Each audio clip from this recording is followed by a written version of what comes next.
En el siguiente video se expone el proceso de realización del experimento número 2, el transistor switch activado por luz. Esto para entender las aplicaciones que este dispositivo puede llegar a tener en circuitos de potencia. Para ello emplearemos el circuito siguiente, al cual se le han hecho algunas modificaciones. En lugar de una fuente de 220 volts, se utilizará una salida de 120 volts, que es con la que cuento en mi hogar. Por ello se hará uso de un foco de 120 volts. Y el transistor ZTX337 se encuentra descontinuado, por lo que utilizaremos el transistor BC337, el cual tiene características similares. Una vez conocemos los materiales necesarios, procederemos a armar el circuito.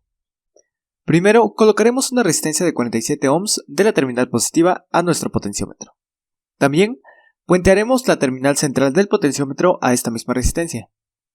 Conectaremos nuestro potenciómetro y conectaremos la resistencia de 560 ohms de la terminal del potenciómetro a la base de nuestro transistor.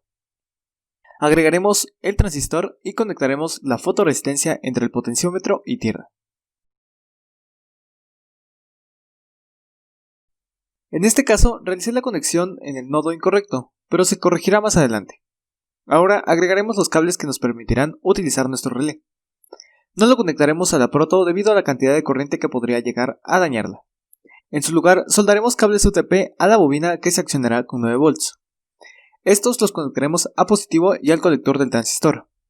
También colocaremos en paralelo el diodo que protegerá a nuestro transistor de la bobina del relé. Conectaremos las terminales positivas y negativas entre sí y probaremos el circuito para observar si el relé realiza correctamente su función. Podemos escuchar el sonido del switch activado magnéticamente. Ahora procederemos a conectar nuestra bombilla. Para esto usaremos un socket.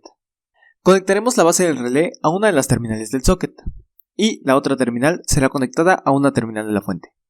En este caso, una clavija de 120 volts que se conectará a la corriente del hogar.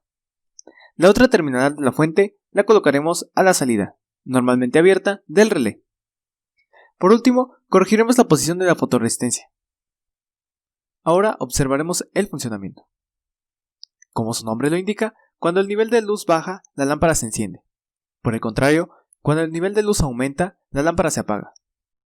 El potenciómetro nos permite calibrar la sensibilidad que tendrá esta función, llegando a los extremos en los que no se apaga aún con luz o en los que no se prende por más que tapemos la fotoresistencia. Para comprender el funcionamiento de este circuito, podemos dividirlo en dos subcircuitos, el circuito de control y el circuito de potencia. Analizando el circuito de potencia, que es el más simple, encontramos una fuente de 120 volts, conectada a una bombilla también de 120 volts, ambos dispositivos de corriente alterna. Este circuito está abierto debido a que se encuentra conectado a una terminal común del relé y a la terminal normalmente abierta. La estructura interna de un relé consiste en un par de contactos conectados al mismo común, en el que uno de los contactos se encuentra normalmente abierto y el otro normalmente cerrado. Este componente también cuenta con una bobina, la cual crea un campo magnético que acciona el switch. En el circuito de potencia, cuando el relé es activado, la corriente fluye de la fuente a nuestra bombilla, lo que ocasiona que ésta se encienda. En el caso del circuito de control, podemos observar una resistencia fija de 47 ohms y un potenciómetro que se encuentra conectado como una resistencia variable. Su función es regular la cantidad de corriente que pasa al nodo de la resistencia de 560 ohms. Esto con el objetivo de facilitar o dificultar la tarea de la fotoresistencia. La fotoresistencia tiene poca resistencia cuando hay luz, por lo que la corriente fluirá por ella en lugar de ir hacia la base. Esto ocasionará que el transistor trabaje en la región de corte hasta que la luz disminuya y aumente el valor de la fotoresistencia, o que el potenciómetro entregue más corriente y haya suficiente corriente para activar el estado de saturación del transistor.